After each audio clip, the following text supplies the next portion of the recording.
Party के अब तक 5 उम्मीदवार कामयाब हुए और जुबली हिल से हमने जिस कैंडिडेट को सपोर्ट किया वो भी कामयाबी मिली। मैं सबसे पहले अल्लाह सुब्हाना व तआला का शुक्र अदा करता हूँ कि उन्होंने अपने फजल और करम से हमारे इस फैसले को अल्लाह ने कामयाबी दी, अल्लाह ने रहम कर दिया। मैं बिहार की आवाम का भी शुक्रगुजार हूँ कि उन्होंने एमआईएम पार्टी के तमाम कैंडिडेट्स को उन्होंने वोट दिया, अपनी मोहब्बतों से नवाजा।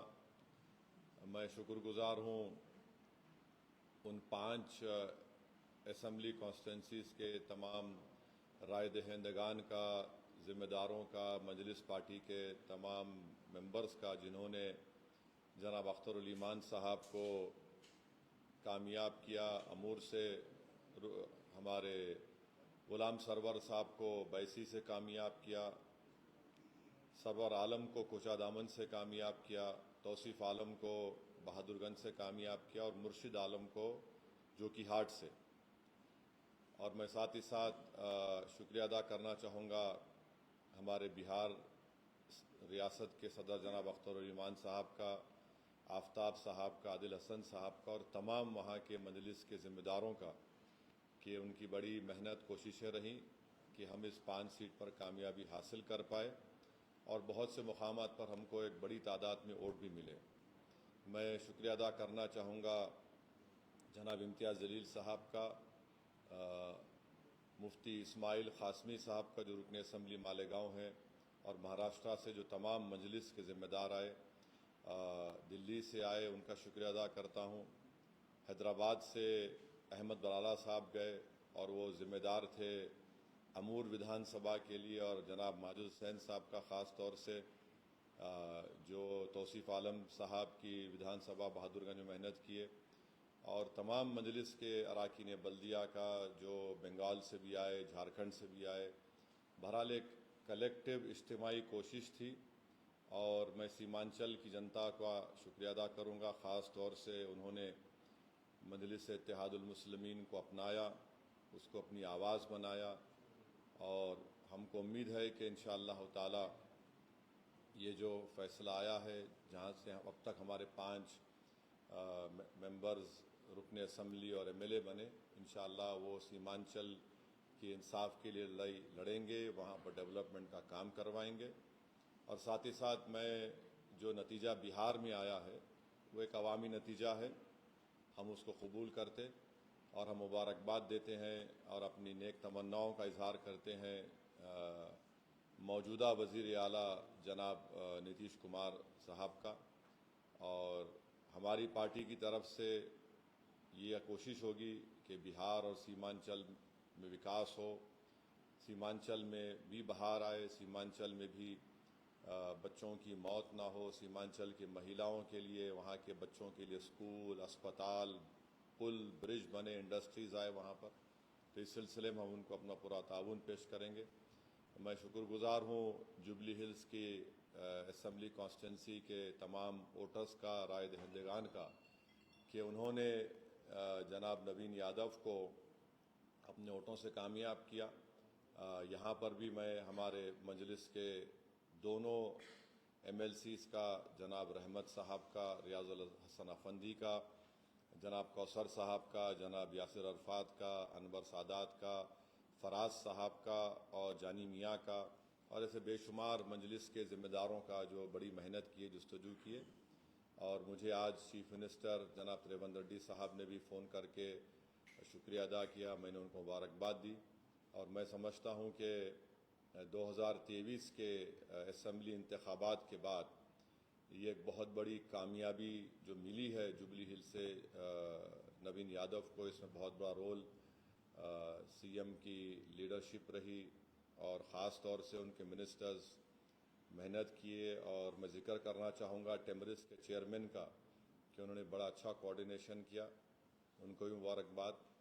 और अभी एक बलरामपुर एक कॉन्स्टिट्यूंसी है सीमांचल में, बिहार में, वहाँ पर अभी आज से अभी आधा घंटा पहले जनाब आदिल हसन साहब से मेरी बातचीत हुई थी, क्योंकि 4 ईवीएम्स ख़राब हैं उन्होंने जो कहा कह रहा हूँ, तो वीवीपैट से काउंटिंग करना चाह रहे हैं और आदिल हसन 700 वोट से पीछे हैं अभी। और वो जो काउंटिंग होगी, हमें यकीन है कि इबादपुर एक इलाका है जो बड़ा स्ट्रॉन्ग होल्ड है मजलिस का, तो मुझे उम्मीद है कि अगर वो हो जाएगा तो इंशाअल्लाह आदिल हसन को भी कामयाबी मिलेगी। अल्लाह से हमारी दुआ है कि अल्लाह उनको कामयाब कर दे ताकि मजलिस के एक और एमएलए में इजाफा हो सके, मगर अभी तक कोई ख़तई तौर पर इंफॉर्मेशन मेरे पास नहीं आई है। जो लास्ट मेरी बातचीत आदिल हसन साहब से हुई थी, बाहर निकले थे, तो उन्होंने मुझसे किसी के फ़ोन पर ये कहा है, तो अब देखना यह है कि वो कब मुकम्मल होगी, उसका क्या नतीजा आएगा। मगर बलरामपुर से बहुत अच्छे वोट हसनैन साहब ने लिया है और मगर उनको कामयाबी नहीं मिली। अरारिया से भी अच्छे वोट हमको मिले हैं मुख्तलिफ मकामात से। तो हमारी कोशिश है कि इसको और हमारी पार्टी को मजबूत किया जाए। और मैं फिर से बिहार की आवाम का शुक्रगुजार हूँ और ख़ास तौर से मैं पहले से कह रहा था कि आरजेडी बीजेपी को नहीं रोक पाएगी। आप मेरे स्पीचेस उठाकर देख लीजिए, मैंने ये बात कही थी। मैं बार बार आज भी बिहार के उन लोगों से अपील कर रहा हूँ जो इस गलत फहमी का शिकार हैं MY कॉम्बिनेशन के ऊपर। मैं पहले भी कहा, असेंबली इलेक्शन के दौरान भी कहा और आज भी कह रहा हूँ, आप सिर्फ वोट डालने वाले बनकर रहेंगे, आप वोट लेने वाला बनिए। इससे दो फायदा होगा, आपकी लीडरशिप बनेगी और आपके ज़रिए से आप कम्युनल और फाशिस्ट फोर्सेस को रोक पाएंगे। तो ये मुझे अपने ख्यालात का इजहार करना था। अगर आपके पास कोई सवालात हैं तो ज़रूर मैं उन सवालात का जवाब दूंगा। अगर आप 1 to 1 करना चाह रहे तो आप सवालात कम करिए, क्योंकि मैं 1 2 3 4 5 6 तो 22 माशाल्लाह से है और फिर हमारे हैदराबाद के लोकल न्यूज़ चैनल्स भी हैं, तो इसलिए अब आपके ऊपर है। मैं तो बैठने तैयार हूँ, सिर्फ दुआ कर रहा हूँ कि आदिल हसन को भी अल्लाह बलरामपुर से कामयाबी दे दे।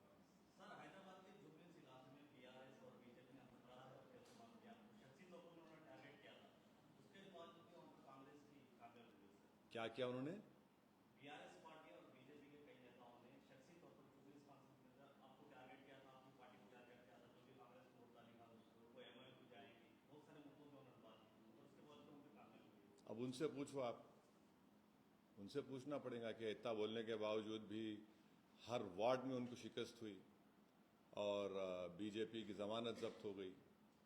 अब तो लोगों को सोचना चाहिए कि जुबली हिल्स की आवाम ने जो फैसला लिया है वो उसको कबूल करना चाहिए। हम भी बिहार में नहीं जीते, क्या मैं भी बोलूं कि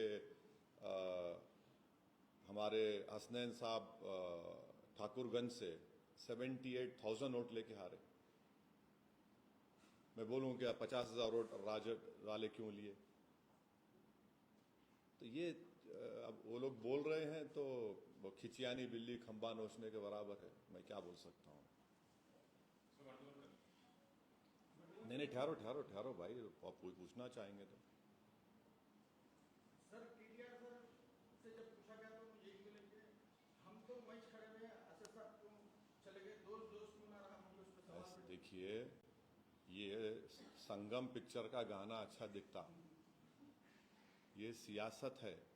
मैं अपनी पार्टी को लेके आगे बढ़ना चाहता हूं। मैं किसी के इंतजार में या फिराक में नहीं ठहर सकता।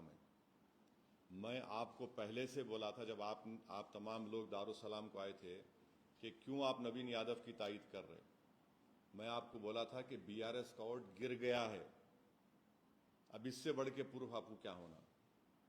आप वहीं ठहरे रहिए। मैं तो रोक नहीं पाऊंगा, मगर मैं नहीं ठहर सकता ना। मैं एक पार्टी का जिम्मेदार हूं। मेरे को अपनी पार्टी को जब लेके हम बिहार जा रहे हैं, उत्तर प्रदेश में काम हो रहा है शौकत साहब की क़यादत में, वो भी आके बड़ी मेहनत किए, सब लोग आए, तो अब इसमें क्या, अब मैं क्या बोल सकता हूं? अब उनको सोचना चाहिए। और आने वाला सर जो बात सामने ही आपको यहाँ पर जो लोग तारीफ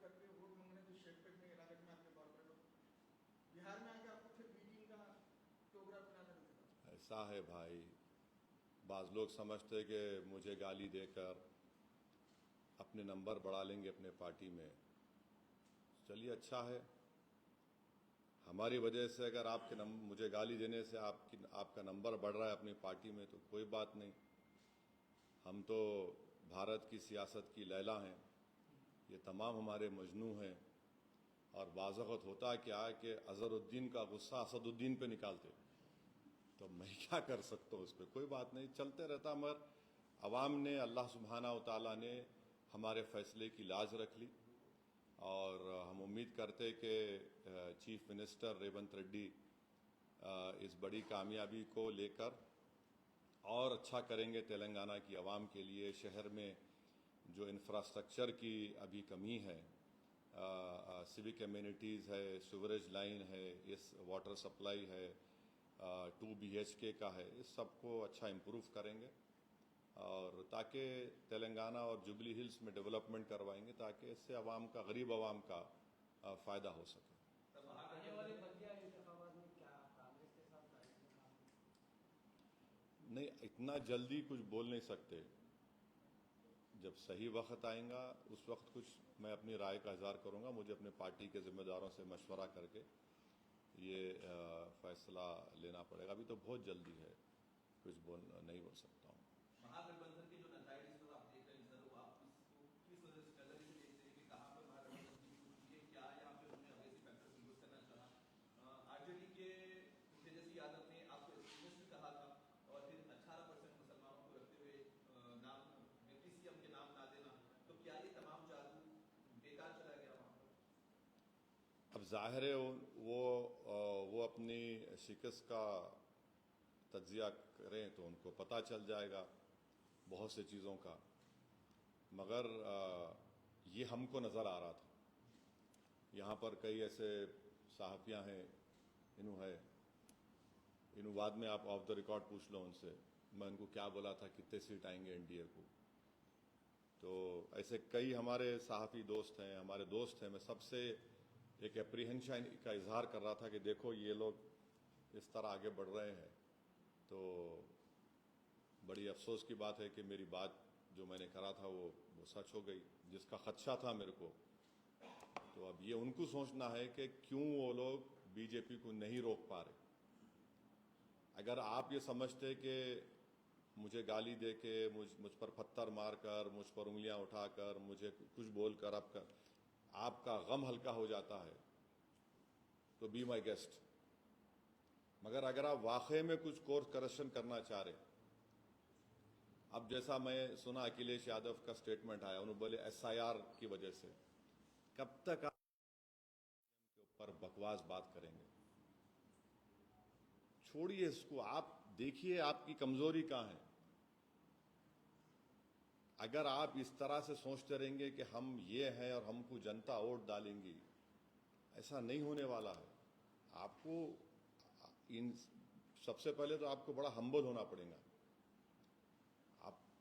अगर आप ये समझेंगे कि हम राजा हैं और वोटर हमारी प्रजा है तो वो ज़माना ख़त्म हो गया। ओवैसी अगर बिहार में इलेक्शन लड़ते हैं तो ये कहा जाता है कि वोट करने के लिए आए, जबकि जनस्वराज ने अब तक खाता भी नहीं खोला, तो आप इस पर क्या कहना चाहते हैं? एक बात सुनिए, अगर इंडिया अलायंस नहीं जीत रहा वहां पर, कितने 30 सीटों पर शायद, अब नहीं मालूम काउंटिंग कि 30 ऑड सीट, 34 पे अगर तो आप बोल सकते कि दूसरे समाज ने हम कोर्ट नहीं दिया? आप नहीं बोल सकते ना। क्या बोल सकते इस कास्ट ने हम कोर्ट नहीं दिया? आप नहीं बोलते।